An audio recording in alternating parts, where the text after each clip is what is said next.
Voici une petite mendiante assise au bord d'une voie.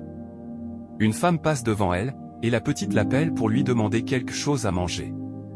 La femme regarde dans le sachet qu'elle tient en main, sort un pagne et le tend à la mendiante.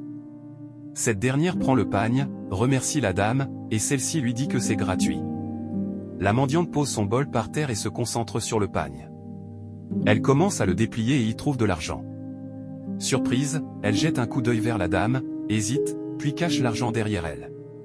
Cependant, une voix intérieure semble lui parler. Elle reprend l'argent, le remet dans le pagne, l'emballe soigneusement, fait un signe de croix, puis se dirige vers la dame.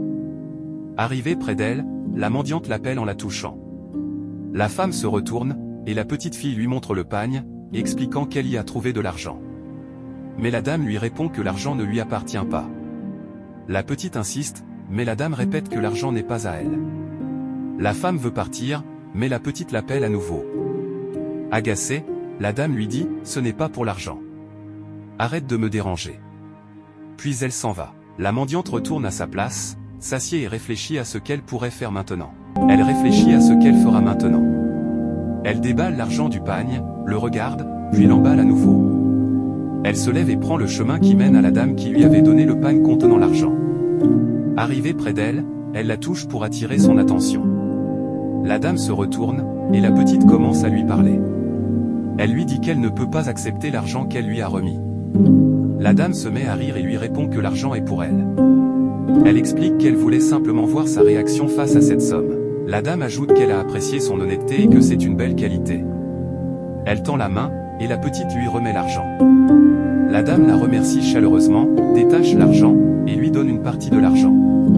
La petite s'agenouille pour la remercier, mais la dame lui demande de se relever. Elle lui pose ensuite une question, « Où sont tes parents ?» La petite répond que son père n'est plus là, que sa mère est malade, et qu'il lui est difficile de trouver à manger, ce qui l'a poussé à mendier. Voici un Père Noël qui verse de l'eau sur la tête d'une première jeune fille, et sa tenue qu'elle avait portée se transforme en une tenue de luxe. Tout à coup, un vieil homme dans une maison inachevée observe la scène avec étonnement. Une seconde jeune fille arrive, et il lui verse aussi de l'eau sur la tête. Elle aussi sa tenue s'est transformée également en une tenue de luxe.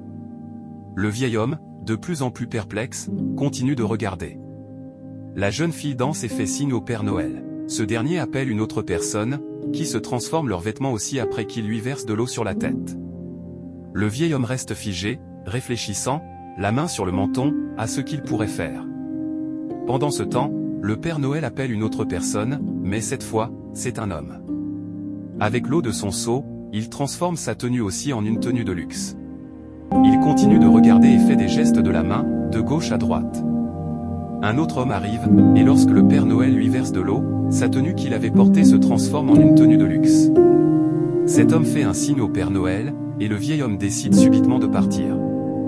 En chemin, il regarde derrière lui et se dirige vers le Père Noël avec l'idée de changer lui aussi sa tenue en une tenue de luxe. Le vieux arrive devant le Père Noël, prend un petit récipient pour y mettre de l'eau, puis le tend au Père Noël en lui demandant de lui verser l'eau sur la tête pour que sa tenue transforme aussi.